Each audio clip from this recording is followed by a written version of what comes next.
بسم اللہ الرحمن الرحیم۔ حاضرین مجلس کے مرحومین کے لیے، بانیان مجلس کے مرحومین بالخصوص علی رضوان بھائی کی مرحومہ والدہ کے لیے، ہمارے مرحومین کے لیے ایک مرتبہ سورۃ الفاتحہ۔ بسم اللہ الرحمن الرحیم۔ الحمدللہ رب العالمین الرحمن الرحیم مالک یوم الدین، ایاک نعبد و ایاک نستعین، اہدنا الصراط المستقیم صراط الذین انعمت علیہم غیر المغضوب علیہم ولا الضالین۔ آئیے مجلس کا آغاز دعا امام زمانہ سے کریں، سب مل کر جہاں جہاں پر ہیں میرے ساتھ بلند آواز میں دعا امام زمانہ کی تلاوت کریں۔ بسم اللہ الرحمن الرحیم۔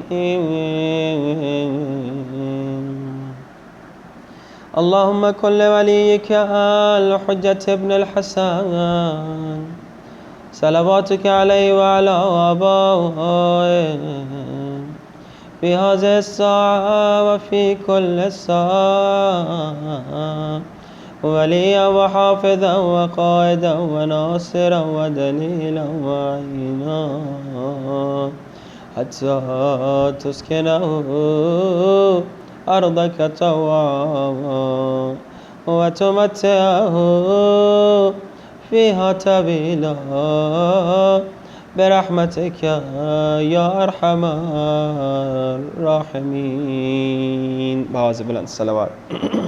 أما بعد، وقد قال الله تبارك وتعالى في كتابه المجيد فتمنوا الموت إن كنتم صادقين۔ بآواز بلند الصلوات۔ اللهم صل على محمد وآل محمد وعجل فرجهم۔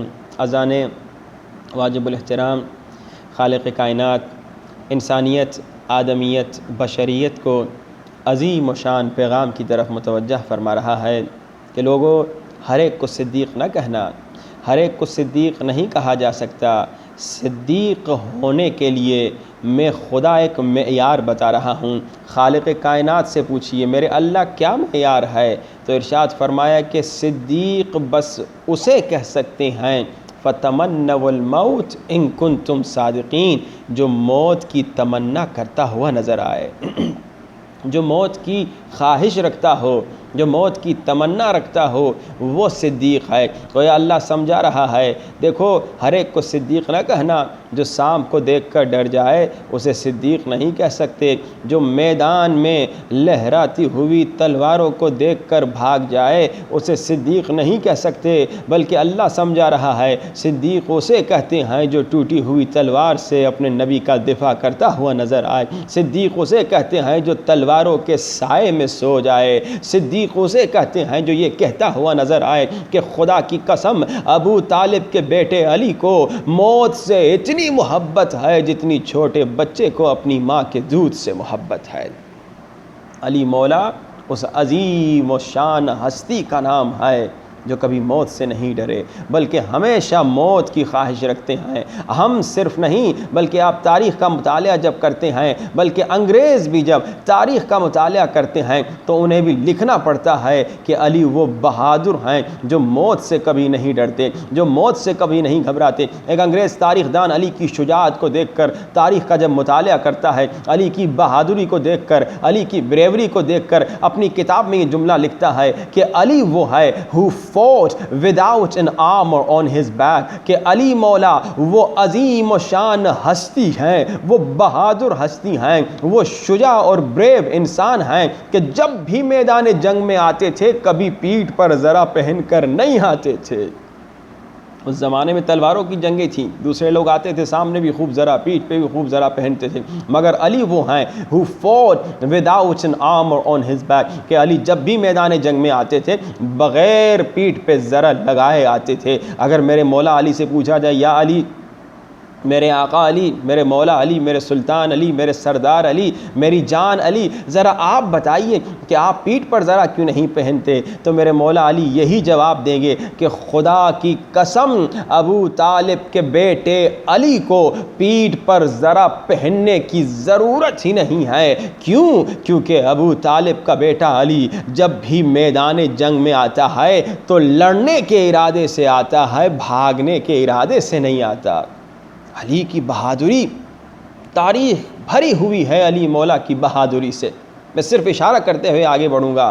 اللہ قرآن میں معیار بتا رہا ہے، دیکھو صدیق اسے کہو، صدیق بس وہی ہے جو موت کی تمنا کرے، جو موت سے کبھی نہ گھبرائے، جو موت سے کبھی نہ ڈرے، میدان جنگ احد ہے، سب بھاگ گئے، اکثر چھوڑ کے چلے گئے اللہ کے رسول کو۔ میرے مولا علی کی تلوار ٹوٹ چکی ہے، مگر پھر بھی ٹوٹی ہوئی تلوار سے اللہ کے رسول کا دفاع کر رہے ہیں، اکثر بھاگ گئے۔ اللہ کے رسول کہتے ہیں یا علی اکثر چلے گئے، آپ نہیں جائیں گے؟ تاریخ کو بتانا تھا، تاریخ میں لکھوانا تھا کہ بہادر کون ہے، بزدل کون ہے۔ تاریخ میں بتانا تھا بہادر حقیقت میں محمد کا حقیقی عاشق ہے اور بزدل اصل میں منافق ہے۔ تاریخ میں بتانا تھا کہ علی کتنے بہادر ہیں، علی کتنے نڈر ہیں اور علی کتنے عاشق رسول ہیں۔ یا علی سب چلے گئے، آپ نہیں جائیں گے؟ تلوار بھی ٹوٹ گئی ہے۔ اب میرے مولا علی نے بڑا پیارا جملہ کہا، میرے مولا علی نے کہا یا رسول خدا اکفر بعد الایمان، یا رسول خدا کیا ایمان کے بعد کفر اختیار کیا جاتا ہے؟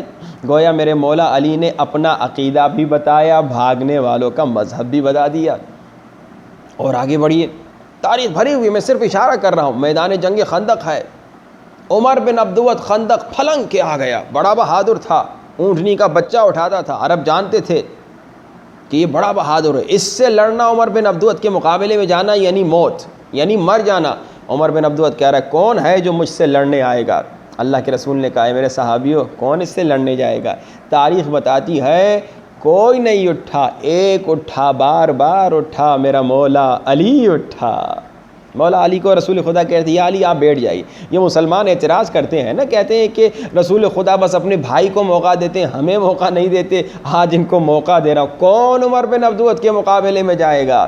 مگر کوئی نہیں اٹھا، خاموشی طاری ہے، کوئی نہیں اٹھا۔ رسول پوچھ رہے ہیں کون اس کے مقابلے میں جائے گا؟ وہاں سے عمر بن عبدود چیخ رہا ہے اے مسلمانوں تم ہی تو کہتے ہو لڑیں گے، مریں گے، شہید ہوں گے اور جنت میں جائیں گے، آؤ میں تمہیں جنت بھیجتا ہوں، آؤ میں تمہیں جنت کی طرف بھیجتا ہوں، آؤ مجھ سے لڑو، مگر کوئی مقابلے میں جانے کو تیار نہیں ہے۔ تاریخ بتاتی ہے بار بار میرے مولا علی اٹھ رہے ہیں، بار بار میرے آقا علی کہہ رہے ہیں یا رسول خدا مجھے اس کے مقابلے میں جانے دیجئے، میں جا کے اسے فنار کروں گا۔ اور پھر میرے مولا علی جب گئے تو اللہ کے رسول کا وہ مشہور و معروف جملہ کہ اللہ کے رسول نے فرمایا آج کل ایمان علی کل کفر کے مقابلے میں جا رہے ہیں۔ علی کی بہادری دیکھیے، علی کی شجاعت دیکھیے۔ اور آگے بڑھیے، جنگ خیبر ہے، 39 دن گزر گئے، پورا لشکر لڑ رہا ہے، اور لڑ بھی کیسے رہا ہے کہ تاریخ میں یہ واقعات بھی ملتے ہیں کہ مسلمان علم اٹھا کے آتے تھے، مرہب سر نکال کے کہتا تھا آ جاؤں، کہتے تھے علم پھینک کے بھاگتے ہوئے جا کے کہتے تھے نہیں نہیں آپ زحمت نہ کیجیے ہم خود چلے جائیں گے۔ یہ مسلمانوں کا حال تھا، مگر جب میرے مولا علی آئے، ہاتھ میں علم ہے، شجاعت چہرے پر ہے، اور مولا علی نے آ کر علم کو پتھر میں گاڑ دیا۔ مرہب حیران ہو گیا، نجومی سے پوچھتا ہے نجومی کیا فیصلہ ہے؟ دوسرے جتنے آتے تھے علم پھینک کر بھاگ جاتے تھے، علی نے تو علم کو پتھر میں گاڑ دیا۔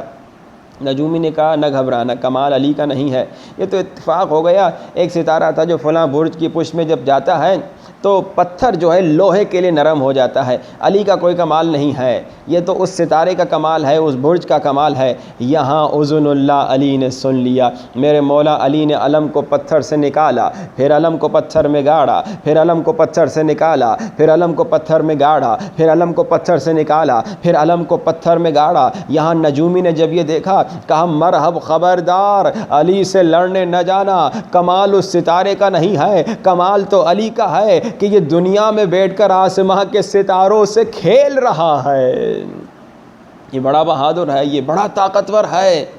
وہ ستارے کی وجہ سے پتھر نرم نہیں ہو رہا، علی کے ارادے سے ستارے برج کے پشت میں آ رہے ہیں اور نکل رہے ہیں، یہ علی کے ارادے سے پتھر نرم ہو رہا ہے، یہ علی کی طاقت سے پتھر نرم ہو رہا ہے، یہ بڑا طاقتور ہے، یہ بڑا طاقتور ہے، اس سے لڑنے نہ جانا۔ اور آگے بڑھیے، اللہ کے رسول کہہ رہے ہیں یا علی مجھے جانا ہے، بلکہ پہلے سب سے پوچھا کون میرے بستر پہ سوئے گا، اور یہ بستر عام بستر نہیں، موت کا بستر بنے گا سونے والے کے لیے، کیونکہ دشمن قتل کرنے آئیں گے۔ پھر کوئی نہیں اٹھا، بس میرے مولا علی اٹھے، کہا یا رسول خدا میں آپ کے بستر پہ سو جاؤں گا۔ علی یہ عام بستر نہیں ہے، یہ تلواروں کے سائے کا بستر ہے، آنے والے بستر پہ سونے والے کو ٹکڑے ٹکڑے کر دیں گے۔ کہا یا رسول خدا کیا آپ کی جان بچ جائے گی؟ اللہ کے کے رسول نے کہا ہاں میں بچ جاؤں گا، بس اتنا سننا تھا۔ میرے مولا علی نے کہا یا رسول خدا آپ بے فکر ہو کر چلے جائیے، آپ مجھے شکر کرنے والا پائیں گے۔ اب دیکھیے موت کو اکثر ہم مصیبت سمجھتے ہیں نا، اور مصیبت پہ بڑا کوئی نیک انسان ہو وہ بیچارہ صبر کر لیتا ہے، شکر کم ہی کرتے ہیں ہم لوگ۔ لیکن علی مولا کے سامنے موت ہے، 40 قبیلے کے لوگ 40 تلوار لے کر آئیں گے، بستر پہ سونے والے کے ٹکڑے ٹکڑے کر دیں گے، مگر اللہ کے رسول کو میرے مولا علی کہہ رہے ہیں یا رسول خدا آپ بے فکر ہو کر چلے جائیے، آپ مجھے شکر کرنے والا پائیں گے۔ اس طرح کا واقعہ قرآن میں بھی ملتا ہے کہ اسماعیل کے سامنے موت تھی، بابا ابراہیم ذبح کرنے والے تھے، کیا کہا مجھے آپ صبر کرنے والا پائیں گے، یعنی وہاں حضرت اسماعیل نبی موت کو دیکھ کر صبر کر رہے ہیں، یہاں مولا علی موت کو دیکھ کر شکر کر رہے ہیں، میرے اللہ تیرا شکریہ میں نبی پہ قربان ہو رہا ہوں۔ دیکھیے ایک واقعہ نہیں، بھرے ہوئے ہیں واقعات، لیکن افسوس کی بات ہے دشمنوں نے بہت چھپانے کی کوشش کی، دشمنوں نے علی مولا کا مقام گرانے کی کوشش کی، دشمنوں نے علی مولا کا مقام کم کرنے کی کوشش کی، مگر یہ مقام کوئی لوگوں نے تھوڑی بڑھایا ہے جو لوگوں کے کم کرنے سے کم ہو جائے، یہ مقام خدا نے بڑھایا ہے، لوگ جتنی کوشش کر لیں مگر علی کا مقام گرا نہیں سکتے، علی کا مقام کم نہیں کر سکتے، علی کے فضائل کو چھپا نہیں سکتے۔ اب دیکھیے فَتَمَنَّوُا الْمَوْتَ إِن كُنتُمْ صَادِقِينَ، موت کی تمنا کرو اگر تم سچے ہو۔ اٹھائیے تاریخ، صدیق بہت ساروں کو کہا گیا، مگر ذرا ان کی لائف بھی تو دیکھ لیجئے، کیا صدیق بننے کے لائق بھی ہیں کہ نہیں؟ مگر قرآن کی یہ آیت بتا رہی ہے صدیق ہیں تو میرے مولا علی ہیں۔ لیکن اب سوال یہ ہے کہ علی مولا جب موت سے نہیں ڈرتے، میرے آقا علی جب موت سے نہیں ڈرتے، تو ہم علی والے موت سے کیوں ڈرتے ہیں؟ بھائی ہونا تو یہی چاہیے نا کہ جب میرا آقا موت سے نہیں ڈرتا، جب میرا مولا موت سے نہیں ڈرتا تو میں بھی موت سے نہ ڈروں۔ اچھا پہلے تو کوئی کہہ بھی سکتا تھا میں موت سے نہیں ڈرتا، لیکن کرونا نے بہت ساروں کی اصلیت ظاہر کر دی۔ یہ جو کرونا جب سے آیا، بہت سارے بیچارے جو اندر سے ڈرپوک تھے مگر کبھی پتہ نہیں چلتا تھا، ان بیچاروں کو کرونا نے کم سے کم ظاہر کر دیا۔ محرم کا مہینہ آیا اور کئی ممالک میں دیکھا گیا امام بارگاہ خالی، بعض تو بیچارے قانون کی پیروی کر رہے تھے، بیچاروں کی مجبوریاں تھیں، لیکن اکثر بیچاروں کے پاس اختیار کے ہونے کے باوجود اور قانونی پابندی کے نہ ہونے کے باوجود نظر آیا کہ انہوں نے کہا بھائی نہیں ہم آن لائن مجلس دیکھ لیں گے، بھائی وہاں جائیں گے کرونا لگ جائے گا، بیکار میں مر جائیں گے۔ کون کہہ رہا ہے آپ بیکار میں مر جائیں گے؟ علی والا موت سے کبھی نہیں ڈرتا۔ اور یاد رکھیے موت کا وقت ہے، ہاں یہ ٹھیک ہے، دو قسم کی موتیں ہیں، ایک ہے حتمی موت، ایک ہے غیر حتمی موت۔ غیر حتمی موت ٹل سکتی ہے مختلف نیک اعمال کی وجہ سے، اور غیر حتمی موت جلدی آ سکتی ہے بعض گناہوں کی وجہ سے، اور ایک ہے حتمی موت۔ آپ کی حتمی موت آنی ہو تو آپ کی آ جائے گی وہ موت، جتنے صدقے دیں، جتنا صلہ رحم کریں، جتنے نیک کام کریں، جب آپ کی حتمی موت آ جائے اس سے نجات نہیں ملے گی۔ مگر جو غیر حتمی موت ہے وہ صدقہ دینے سے ٹل سکتی ہے، وہ صلہ رحمی سے ٹل سکتی ہے، وہ ماں باپ کے ساتھ احترام کرنے سے ٹل سکتی ہے، وہ گناہ کو چھوڑنے کی وجہ سے ٹل سکتی ہے، وہ نیک اعمال کی وجہ سے ٹل سکتی ہے۔ اور اسی طرح غیر حتمی موت برے اعمال کی وجہ سے، گناہوں کی وجہ سے، ماں باپ کے ساتھ بے ادبی کرنے کی وجہ سے، قطع رحم کرنے کی وجہ سے، زنا کی وجہ سے وہ جلدی بھی آ سکتی ہے۔ لیکن دیکھیے موت کا جب وقت آئے گا تو وہ ہر حالت میں آئے گی، اور جب موت کا وقت نہیں ہوگا نا تو 10,000 کرونا آ جائیں وہ موت آپ کو نہیں مارے گی۔ احتیاط اپنی جگہ پر ٹھیک ہے، دیکھیے آپ ابلا ہوا شلغم کھائیں، کرونا کے دنوں میں اکثر لوگ پریشان ہوتے کیا کریں؟ امام موسیٰ کاظم علیہ السلام کی دوائی کھائیں، بہترین دوائی ہے امیونٹی سسٹم کو مضبوط کرنے کے لیے۔ ابھی گرمیوں کے لیے تو آپ خود بھی گھر میں بنا سکتے ہیں، اس میں گڑ ہے اور حلیلہ سیاہ ہے اور سونف ہے، سیم مقدار میں آپ اس کو گرائنڈ کریں اور آپ اس کو استعمال کریں۔ اگر آپ خود نہیں بنا سکتے تو آپ کو انشاءاللہ مل جائے گی مشہد سے یا قم سے۔ اب دیکھیے امیونٹی سسٹم کو مضبوط کیجئے، شلغم کھائیے، امام موسیٰ کاظم علیہ السلام کی دوائی کھائیے، ادرک کی چائے زیادہ سے زیادہ پیجئے، اس طرح کے کئی اور دوسرے نسخے ہیں جس سے آپ اپنا امیونٹی سسٹم مضبوط کریں گے۔ احتیاط کرنے سے کوئی منع نہیں کر رہا، مگر اکثر دیکھا گیا اور بڑا افسوس ہوا کہ علی والا ہے، شیعہ ہے، 2019 تک تو بڑا عزادار بھی تھا، لیکن 2020 اور 2021 میں وہ بیچارہ عزاداروں کی لسٹ میں نظر ہی نہیں آتا، مجلسوں میں آتا ہی نہیں ہے، گھبراتا ہے۔ یعنی ایون جہاں پہ قانون کی پرمیشن ہے، جہاں پہ قوانین نے اجازت دی تھی، وہاں پر بھی اس طرح کے بیچارے کئی لوگ گھبراتے ہوئے نظر آئے۔ تو پتہ چلا کہ ابھی زبانی شیعہ ہیں، حقیقی شیعہ اب سنیے، مولا علی بتا رہے ہیں، قمبر مولا علی کے پیچھے آ رہا ہے، آدھی رات ہے، مولا کو تو پتہ تھا، ہماری آنکھیں سامنے دیکھتی ہیں، علی مولا کے پاس علم غیب ہے، چاروں طرف دیکھتے ہیں۔ مولا نے کہا قمبر، غلام مولا کا ایک تھا، بعض روایت میں قمبر ہے، بعض روایت میں کوئی اور تھا، تو مولا نے کہا کہ میرے پیچھے کیوں آ رہے ہو؟ کہا مولا بڑے دشمن ہیں، خارجی دشمن ہیں، اور وہ شام والا بھی دشمن ہے، نہیں معلوم کوئی آپ کو شہید کر لے، کوئی آپ کو نقصان دے دے تو میں اپنی جان آپ پر قربان کروں، آپ کو بچانے کے لیے آیا ہوں۔ تو مولا علی نے فرمایا اے قمبر، کیا دنیا والوں سے بچانے آئے ہو یا اوپر والے سے بچانے آئے ہو؟ میں اپنے الفاظ میں بتا رہا ہوں۔ مولا نے یہ سمجھائے، دیکھو اگر میری موت کا وقت نہ آیا ہو، اس وقت پوری دنیا والے کوشش کر لیں، مجھے نہیں مار سکتے۔ اگر میری موت کا وقت نہ آیا ہو قمبر، تب تو بھی نہیں بچا سکتا۔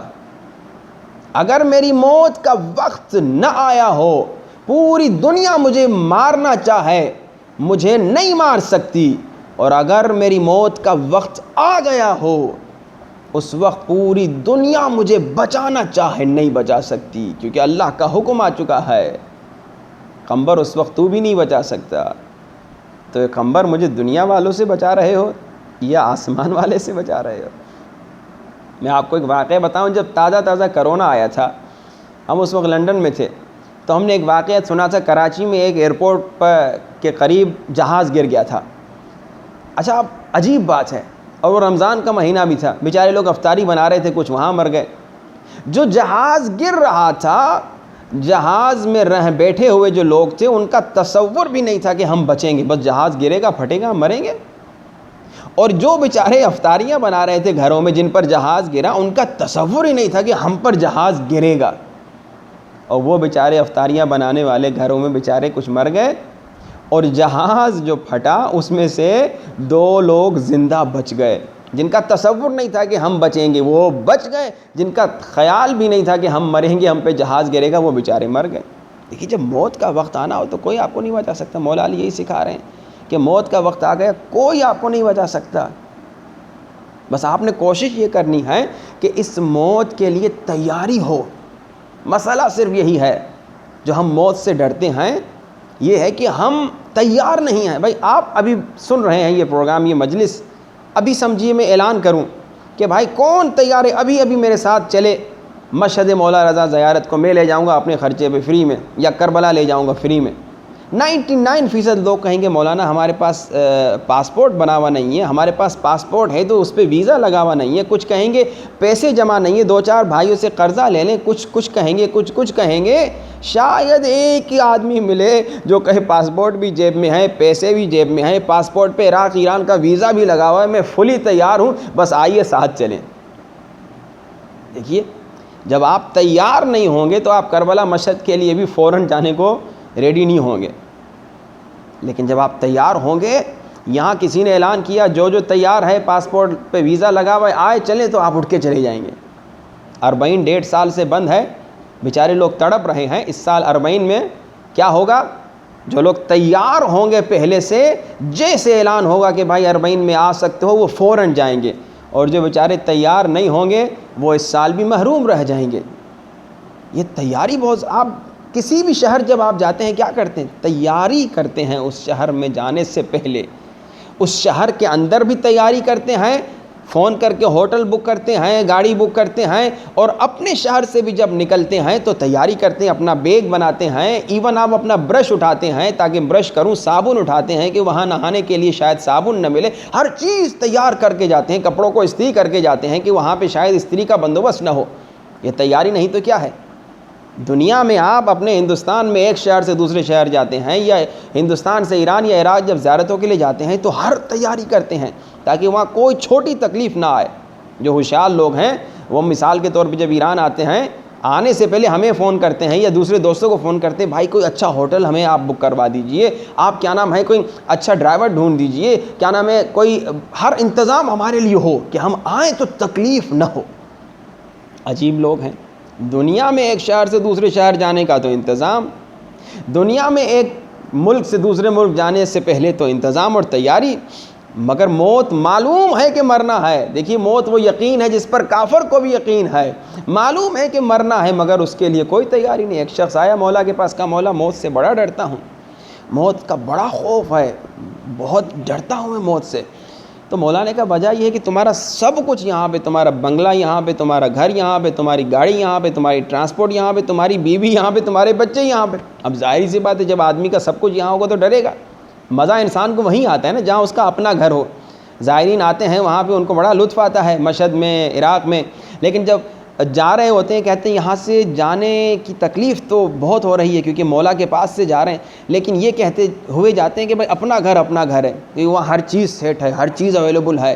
ہاں بھائی اپنا گھر ہے، وہاں پہ ہر سکون ہے، بھائی ہیں، رشتہ دار ہیں، بیوی ہے، بچے ہیں، ماں باپ ہیں، وہاں پہ اپنا سکون ملتا ہے۔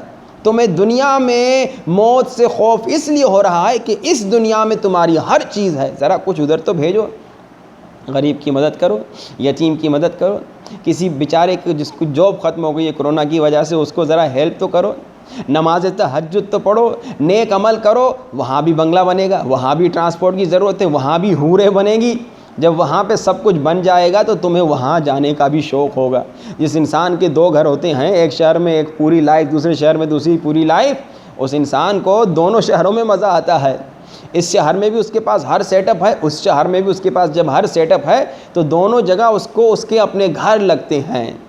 اب یہ شخص چلا گیا، کچھ عرصے کے بعد غریبوں کی مدد، یتیموں کی مدد، کسی کو گھر بنوا دیا، کسی کو کچھ دے دیا، کسی کو کھانا دے دیا، نماز شب پڑھنا، نیک عمل کرنا۔ کچھ عرصے کے بعد آیا مولا کے پاس، کہا مولا بڑا شوق ہے، بڑا دل چاہ رہا ہے اپنا وہ گھر بھی دیکھوں جہاں میں نے حوریں بنوائی ہیں، جہاں میں نے بنگلے بنوائے ہیں، جہاں پہ میں نے بڑی ٹرانسپورٹس بھیجی ہیں، دیکھوں کہ وہ ہیں کیسی۔ اور خوف ختم ہو گیا۔ ہمارے دل میں خوف اسی لیے ہے، ہم ڈرتے اسی لیے ہیں کیونکہ ہم تیار نہیں ہیں۔ اور علی والا نہیں ڈرتا، جب مولا علی نہیں ڈرے تو ہم کیوں ڈریں؟ اور دیکھیے موت آپ جتنا اس سے بھاگیں، اس کا وقت آئے گا تو آپ مر جائیں گے۔ جیسے میں نے ابھی آپ کو واقعہ بتایا کہ مولا علی نے کیا کہا کہ پوری دنیا چاہے مجھے مارنا، اگر اس میں وقت نہ آیا ہو میں نہیں مر سکتا، میں دنیا سے نہیں جاؤں گا، اور اگر میرا وقت آ گیا پوری دنیا بچانا چاہے نہیں بچا سکتی۔ واقعہ ملتا ہے کہ حضرت سلیمان نبی کے ساتھ ایک شخص بیٹھا ہوا تھا، باتیں کر رہا تھا، تیسرا شخص بھی آیا اور وہ باتیں سلیمان نبی سے کر رہا تھا مگر گھور گھور کے یہ ساتھ والے کو دیکھ رہا تھا۔ حیران ہو گیا، یہ بات سلیمان سے کر رہا ہے، دیکھ مجھے رہا ہے۔ چلا گیا وہ شخص، اس نے حضرت سلیمان سے پوچھا اے اللہ کے نبی یہ کون تھا جو گھور گھور کے مجھے دیکھ رہا تھا؟ تو حضرت سلیمان نبی نے کہا یہ تو حضرت اسرائیل تھے، ملک الموت۔ بھائی یہ گھبرا گیا، ملک الموت مجھے دیکھ رہا تھا؟ ملک الموت بیکار میں نہیں لگتا، کوئی نہ کوئی تو مسئلہ ہوگا۔ ڈر گیا، گھبرا گیا، کہا کہ سلیمان نبی آپ تو بڑے طاقتور نبی ہیں، آپ مجھے کہیں بہت دور بھیج دیجئے، بہت دور جہاں ملک الموت مجھے پکڑ نہ سکے۔ اب سادہ بیچارہ انسان ملک الموت پکڑنا چاہے تو ہر جگہ پہ پکڑ لے گا، موت سے بھاگ نہیں سکتے تم۔ سلیمان نبی نے کہا ٹھیک ہے، تمہاری خوشی کی خاطر میں تمہیں بہت دور بھیج دیتا ہوں، اور روایات کے مطابق اسے سلیمان نبی نے ہندوستان بھیج دیا، بہت دور۔ اور جہاز کا سفر نہیں تھا اس زمانے میں، لیکن حضرت سلیمان کا پاور تھا، طاقت تھی، بہت طاقتور تھے۔ حضرت سلیمان نے اسے ہندوستان بھیج دیا، اور جب یہ ہندوستان چلا گیا تھوڑی دیر کے بعد یہ حضرت اسرائیل، حضرت ملک الموت پھر آ گئے حضرت سلیمان کے پاس۔ حضرت سلیمان نے کہا بیچارے کو بیکار میں ڈرا دیا آپ نے، وہ آپ گھور گھور کو اسے دیکھ رہے تھے تو وہ پریشان ہو گیا کہ ملک الموت مجھے دیکھ رہا ہے۔ کوئی مالدار آدمی، کوئی بادشاہ ہمیں دیکھے تو خوشی ہو، ملک الموت مجھے دیکھ رہا ہے تو بڑی پریشانی ہوتی ہے۔ تو ملک الموت نے کہا میں دیکھ اس لیے رہا تھا کہ اللہ نے مجھے حکم دیا تھا کہ اس شخص کی روح ہندوستان میں نکالنی ہے، ابھی اس کی روح نکال کے آیا ہوں، میں اسے دیکھ یہ رہا تھا کہ یہ یہاں کیا کر رہا ہے، اسے تو ہندوستان میں ہونا چاہیے تھا۔ اب دیکھیے یہ موت سے بھاگنے کے لیے اتنا دور چلا گیا مگر اس کا وقت آ چکا تھا وہ بچ نہ سکا۔ تو موت تو آنی ہی ہے، یہ وہ یقین ہے جس پر کافر کو بھی یقین ہے۔ تو اس سے گھبراہٹ کیا، اس سے ڈرنا کیا، صرف تیاری کی ضرورت ہے۔ اور تیاری کیا ہے؟ جیسے میں نے کہا، نماز تہجد کا پڑھنا، اسی طرح غریبوں کی مدد کرنا، یتیموں کی مدد کرنا، بیواؤں کی مدد کرنا، مشکل میں جو بیچارے لوگ گرفتار ہیں ان کی مشکل کشائی کرنا، یہ ہے تیاری۔ روایات میں ملتا ہے تیاری کیا ہے؟ تیاری یہ ہے کہ لوگوں کفن خریدو۔ اور الحمدللہ ہم دیکھتے ہیں ماشاءاللہ مشہد میں لوگ آتے ہیں، کربلا میں لوگ آتے ہیں، کہتے ہیں کہ مولانا بہترین کوالٹی کا کفن چاہیے، جتنا بھی مہنگا ہو ہم افورڈ کر لیں گے۔ ایک ہی مرتبہ استعمال ہوتا ہے تو بہترین کفن خریدیں، بہترین کپڑا ہو، بہترین کوالٹی ہو، جو روایات کے مطابق ہے اس طرح کا کفن لیا جائے، بہترین کفن خریدتے ہیں۔ پھر آگے کہتے ہیں ہم نے ذریعہ مولا عباس کو مس کیا، ہم نے ذریعہ مولا حسین کو مس کیا، ہم نے ذریعہ مولا علی کو مس کیا، ہم نے ذریعہ مولا رضا کو مس کیا۔ کفن خریدتے ہیں، اسے مس بھی کرتے ہیں، مگر پھر کیا کرتے ہیں؟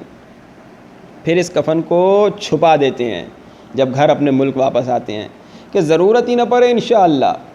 لیکن روایات کیا بتاتی ہیں؟ اے مومن، اے انسان، یہ کفن جو تم خرید کے آئے ہو نا، جو تم مس کر کے آئے ہو نا، اس کفن کو اٹھاؤ اور اس کفن کو اٹھا کر 40 مومنین کے در پہ جاؤ، 40 مومنین کے پاس جاؤ اور کہو اے مومن، کیا تو مجھے مومن سمجھتا ہے؟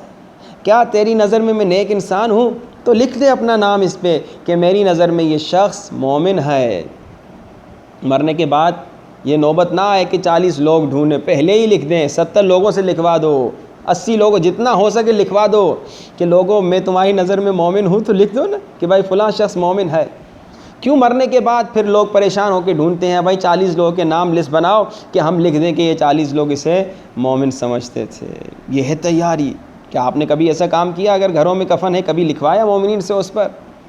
نہیں، بلکہ اور سنیے روایات میں کیا ملتا ہے۔ روایت میں ملتا ہے لوگوں، یہ جو کفن تم خرید رہے ہو نا، ہر روز نماز عشاء کے بعد، کفن کو چھپا کے نہ رکھنا، ہر روز نماز عشاء کے بعد کفن کو نکالو اور رو رو کر دیکھو، اے کفن ایک دن میرے یہ ہاتھ تجھ میں باندھے جائیں گے، آج کھلے ہیں، جب میرے ہاتھ اس کفن میں باندھے جائیں گے میرا اعمال نامہ بند ہو جائے گا، اس وقت نہ ایک نیکی بڑھا سکوں گا نہ ایک برائی گھٹا سکوں گا، مگر آج میں آنسو بہا کر توبہ کر سکتا ہوں۔ آج میں نے اگر کسی کا حق کھایا ہے، پورے دن میں اگر کسی کی غیبت کی ہے، پورے دن میں اگر کسی کی توہین کی ہے، پورے دن میں اگر کسی کے ساتھ بدتمیزی کی ہے، آج میں جا کے معافی مانگ سکتا ہوں، مگر کل جب اس کفن میں میرے ہاتھ باندھے جائیں گے میں کسی سے معافی نہیں مانگ سکوں گا، میں کسی کا حق واپس نہیں کر سکوں گا۔ تو اے انسان جلدی کر، جلدی اس کا حق ادا کر دے جس کا حق تو نے کھایا ہے، جلدی اس سے معافی مانگ لے جسے تو نے بدتمیزی کر کر، غیبت کر کر دل میں تکلیف پہنچائی ہے، جلدی نمازیں اپنی قضا ادا کر، کیونکہ جب کفن میں باندھے جاؤ گے تب پھر تیری اعمال نامہ تیرا بند ہو جائے گا، تیری قضا نمازیں رہ جائیں گی، ان کی تمہیں سزا ملے گی، تیرے قضا روزے رہ جائیں گے، ان کی تمہیں سزا ملے گی، مگر یہ کہ تمہارے نیک بچے ہوں جو خود نماز پڑھیں یا کسی سے پڑھوائیں، جو خود روزہ رکھیں یا کسی سے تمہارے قضا روزے رکھوائیں، نہیں تو بدبخت تو بیچارہ ہو جائے گا۔ اے انسان، ہر روز نماز عشاء کے بعد جب آپ اپنے کفن کو دیکھیں گے تو کیا ہوگا؟ آٹومیٹک آپ گناہ سے دور ہوں گے، آٹومیٹک جو گناہ کیے ہیں ان کی توبہ کریں گے۔ جب آپ ہر رات توبہ کر کے سوئیں گے تو سکون سے سوئیں گے۔ آج توبہ کر سکتے ہیں، آج ایک قطرہ آنسو کا وہ کام کر سکتا ہے جو 7 سمندروں کا پانی مرنے کے بعد نہیں کر سکتا۔ ایک قطرہ میں نے بہایا رو رو کر کہا میرے اللہ مجھے بخش دے، اللہ بخش دے گا، اللہ کریم ہے۔ روایت میں ملتا ہے، امام فرماتے ہیں لوگو دنیا کا سب سے بڑا گنہگار، دنیا کا بہت بڑا گنہگار جب آ کے کہتا ہے یا غفار، اللہ کہتا ہے فرشتوں اسے جواب نہ دینا، اس نے میری بڑی مخالفتیں کی، جو آنکھ میں نے دی اسی سے میری مخالفت کی، جو زبان میں نے دی اسی سے میری مخالفت کی، جو ہاتھ میں نے دیے اسی سے اس نے میری مخالفت کی، اس کو جواب نہ دینا۔ مگر امام فرماتے گنہگار اللہ کی رحمت سے نا امید نہ ہونا، پھر دوبارہ کہنا یا غفار، مگر کیونکہ گنہگار بہت بڑا ہے، اللہ کہے گا فرشتوں اسے جواب نہ دینا، اس نے میری بڑی نافرمانیاں کی ہیں، اس نے میری بڑی مخالفتیں کی ہیں۔ مگر امام کہتے ہیں گنہگار اللہ کی رحمت سے نا امید نہ ہونا، دنیا کا سب سے بڑا گنہگار جب تیسری مرتبہ کہتا ہے یا غفار بخش دے میرے اللہ، اللہ کی رحمت جوش میں آتی ہے، اللہ فرشتوں کو کہتا ہے فرشتوں میں نے اسے بخش دیا، اگر میں اسے معاف نہیں کروں گا کون اسے معاف کرے گا؟ یہ میرا بندہ ہے، اس کے پاس میرے علاوہ کوئی اور خالق مالک رب نہیں ہے، فرشتوں میں نے اسے بخش دیا، دنیا کا بڑے سے بڑا گنہگار۔ البتہ حقوق الناس کی معافی تب تک نہیں ملتی جب تک لوگ معاف نہ کریں۔ حقوق اللہ کی توبہ جب کرو آنکھوں سے آنسو بہاؤ اور ارادہ کرو جتنی قضا نمازیں ہیں میں توبہ کے بعد ادا کرنا شروع کروں گا، جتنے قضا روزے ہیں میں وہ سب ادا کرنا شروع کروں گا، حقیقی توبہ یہ ہے۔ لیکن اللہ کتنا کریم ہے، 3 مرتبہ آپ نے کہا یا غفار، روتی ہوئی آنکھوں سے دل کی گہرائیوں سے اللہ نے بخش دی، میرے اللہ آج ہم سب کے سارے گناہ بخش دے، تجھے واسطہ حضرت زہرا کی مظلومیت کا، چونکہ ایک ماں کی مجلس ترحیم ہے۔ میرے پیارے دوست جن کی والدہ کا انتقال ہوا ہے، ایک سوال، ماں کا دکھ بڑا تکلیف دہ ہوتا ہے، ماں کی موت کا بڑا دکھ ہوتا ہے، مگر دنیا میں جتنے لوگوں کی مائیں مرتی ہیں مرنے سے پہلے کسی کی ماں کو تماچا نہیں لگا، کسی کی ماں کو تازیانہ نہیں مارا گیا، کسی کی ماں کی پسلیاں نہیں ٹوٹی گئی، مگر ہائے زینب کی اماں، ہائے زینب کی ماں، شہادت سے پہلے تماچے لگے، تازیاں آنے لگے، زہرا کی پسلیاں ٹوٹی،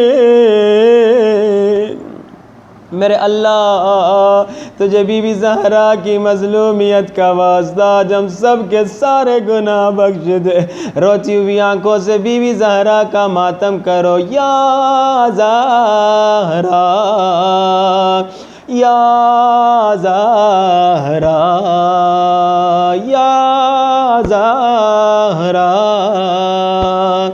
یا زہرا، مظہر نور کبریا زہرا، ہم سر شاہ لافتہ زہرا، صرف سادات کی نہیں مادر، ہر رضادار کی ہے ماں زہرا، یا زہرا یا زہرا، میرے اللہ تجھے بی بی زہرا کی مظلومیت کا واسطہ، تجھے بی بی زہرا کے شکستہ پسیوں کا واسطہ، اس مرحومہ کو اور انشاءاللہ جب ہم مریں گے ہم کو اہل بیت کے ساتھ مشہور فرما۔ حاضرین مجلس کے مرحومین کے لیے، بانیان مجلس کے مرحومین کے لیے، علی رضوان بھائی کی مرحومہ والدہ کے لیے ایک مرتبہ سورۃ الفاتحہ۔